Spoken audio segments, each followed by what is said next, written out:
సంఘాలు, అసోసియేషన్లు అందరూ కూడా ఈ సపరేట్ రూల్ పెట్టడం వల్ల వీళ్ళంతా అన్యాయం అయిపోయారని 2018 నుంచి ఇప్పటి వరకు వెట్టి చాకిరీ చేయించుకుంటూ ఈ మేనేజ్మెంట్. కాబట్టి వారికి న్యాయం చేయాలని ఒక ఆలోచన ప్రతి ఒక్కళ్ళు ప్రతి ఒక్కళ్ళు కూడా వీళ్ళందరికీ అన్యాయం జరుగుతుంది. మరి ఈ రూల్స్ సపరేట్ పెట్టడం వల్ల వీళ్ళందరూ కూడా చాలా వ్యత్యాసం ఉంది. ఉద్యోగస్తులకి అదే మాదిరిగా ఆర్టీజీలకి ఎంతో వ్యత్యాసం ఉంది. కాబట్టి వీరికి న్యాయం చేయాలనేది ఇప్పుడు అందరూ కూడా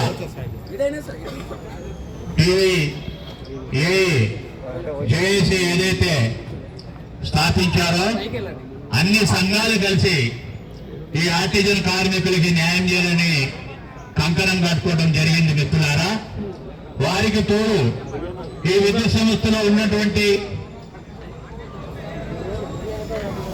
పర్మనెంట్ కార్మిక సంఘాలు అన్ని కూడా, ఇటు శ్రీధర్ గారు కానివ్వండి, ఇటు సాయిబాబా గారు కానివ్వండి, ఇటు 1535 యూనియన్ కానివ్వండి, అట్లాగే టీఆర్ఎస్ జాన్సన్ కానివ్వండి, అందరూ కూడా మద్దతు పలికారు.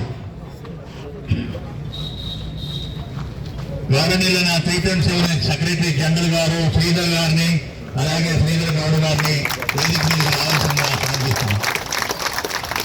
కాబట్టి మీరందరూ గ్రహించవలసింది ఒకటి ఉంది.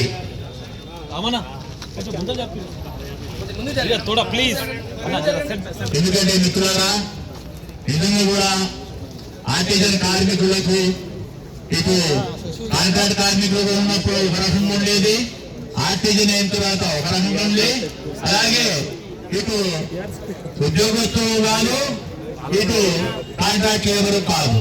మరి ఈ పరిస్థితిలో మరి ఎంతకాలము దీంట్లో అన్యాయానికి గురి అవుతున్నాము అనేది ప్రతి ఒక్కరూ వచ్చింది. ఇప్పుడు అన్ని సంఘాలు ఒకటయ్యాయి. ఇక మీకు న్యాయం చేయడమే తర్వాయి భాగం. నిజంగా చెప్పాలంటే నిన్న మన జాక్ తరఫు నుంచి, ఎంప్లాయీస్ జాక్ తరఫు నుంచి ట్రాన్స్పోర్ట్ సిఎండి గారికి పిఆర్సీ విషయంలో అలాగే డిఏ విషయంలో కలవటానికి వెళ్ళినప్పుడు ఒకటే చెప్పాం, సార్ జాక్ వాళ్ళు ఆర్టిజన్ జాకు సమ్మె నోటీస్ ఇచ్చింది, మీకు తెలిసిందా అని అడిగాం. తెలిసిందండి అని అన్నాడు సిఎండి గారు. మేము ఒకటే చెప్తున్నాం సార్, వారికి సమ్మెకి పోకుండా, సమ్మెలో కనుక పోతే ప్రభుత్వం బదలామవుతుంది. అదే మాదిరిగా గవర్నమెంట్ మేనేజ్మెంట్ బదలామవుతుంది. అదేవిధంగా మాకే అనేక ఇబ్బందులు ఉంటాయి. ఇది గమనించండి. వాళ్ళు సమ్మెలకి పోకుండానే పిలిచి వాళ్ళతో చర్చలు జరిపించండి. వాళ్ళతో చర్చలు జరిపించి వాళ్ళ న్యాయమైన డిమాండ్ ఏదైతే ఉన్నాయో ఆ న్యాయమైన డిమాండ్ ఉన్నటువంటి సర్వీస్ రూల్స్ కానివ్వండి, ఏపీఎస్సీ రూల్స్ కానివ్వండి, అట్లాగే కన్వెన్షన్ కానివ్వండి, ప్రతి ఒక్కటి కూడా మీరు న్యాయం చేయాలని చెప్పి మన జాక్ తరఫు నుంచి అడగటం జరిగింది మిత్రులారా.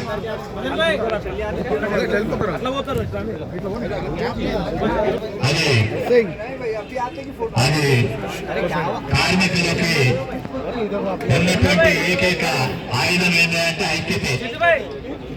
ఈ ఐక్యతతోనే ఏదైనా సాధించవచ్చు. మనకున్నటువంటి హక్కుల ఏదైతే హక్కులు ఉన్నాయో, మనకి ఏదైతే డిమాండ్ మనం పెట్టామో ఆ డిమాండ్ సాధించుకునేంత వరకు కూడా మీరందరూ కూడా ఎవరు భయపడవలసిన అవసరం అయితే లేదు. ఎందుకంటే మిత్రులారా, మీ వెనక అన్ని సంఘాలు ఉన్నాయి, అన్ని అసోసియేషన్లు, ఈ ఎలక్ట్రిసిటీ సెక్టార్లో ఉన్నటువంటి అన్ని అసోసియేషన్లు కూడా మీకు తోడుగా ఉన్నాయి. కాబట్టి ఇది మంచి అవకాశము.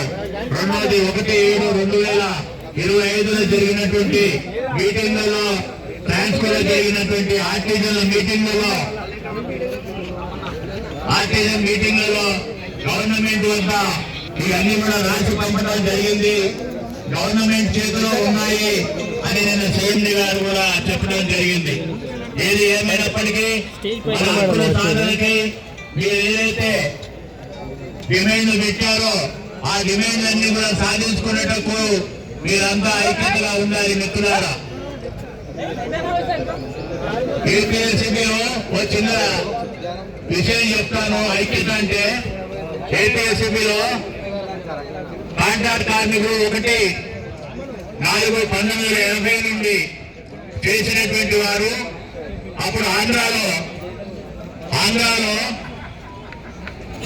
కాంట్రాక్ట్ కార్మికుడికి 13.5 ఇచ్చేది డైలీ వేజెస్.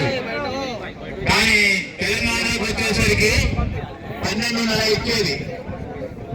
అయితే ₹1 కోసం పెంచుకోవడానికి అంటే ఆంధ్ర అంటే బీజేపీఎస్ లో కానివ్వండి, తర్వాత కాపలో కానివ్వండి, నెల్లూరులో కానివ్వండి, ₹1 పెంచుకోవడం కోసం 29 రోజులు సమ్మె చేసాం కాంట్రాక్ట్ కార్మికులంతా. ₹1 పెంచుకోవడానికి కోసం 29 రోజులు సమ్మె చేయవలసి వచ్చింది. ఐక్యతతోనే ఇవన్నీ సాధ్యపడ్డది. ఎప్పటికైనా ఈ 1300 మందిని తీసేశారు. 1300 మందిని కూడా పనిలో నుంచి తీసేశారు కాంట్రాక్ట్ లేబర్ని. చేసినా కూడా మనం అధైర్యం పడకుండా ఖచ్చితంగా విజయం ఐక్యత మనలో ఉంది కాబట్టి విజయం మందే అని చెప్పి ₹1 అంటే నెలకి ₹30, కానీ ₹500 నెలకి ₹500, 550 సెమీ స్కేల్కి 600 స్కేల్కి పెంచుకొని బయటకు వచ్చాము. అంటే ఐక్యతతోనే ఏదైనా సాధ్యమవుతుంది. కాబట్టి ప్రతి ఒక్కరు కూడా ఈ ఐక్యతని చాటవలసిన అవసరం అయితే ఉంది. ఐక్యతతోని ఏదైనా సాధ్యము. మనం గొంతమ కోరికలు కోరటం లేదు.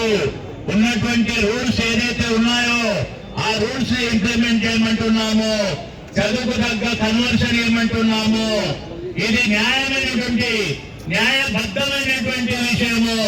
కాంగ్రెస్ గవర్నమెంట్ వచ్చి 2.5 సంవత్సరాలు అవుతున్నప్పటికీ మనం జూలై 2025 జరిగినటువంటి మీటింగ్లు మొత్తం కూడా ఈ సీఎం గారు రాసి పంపడం జరిగింది గవర్నమెంట్ కి.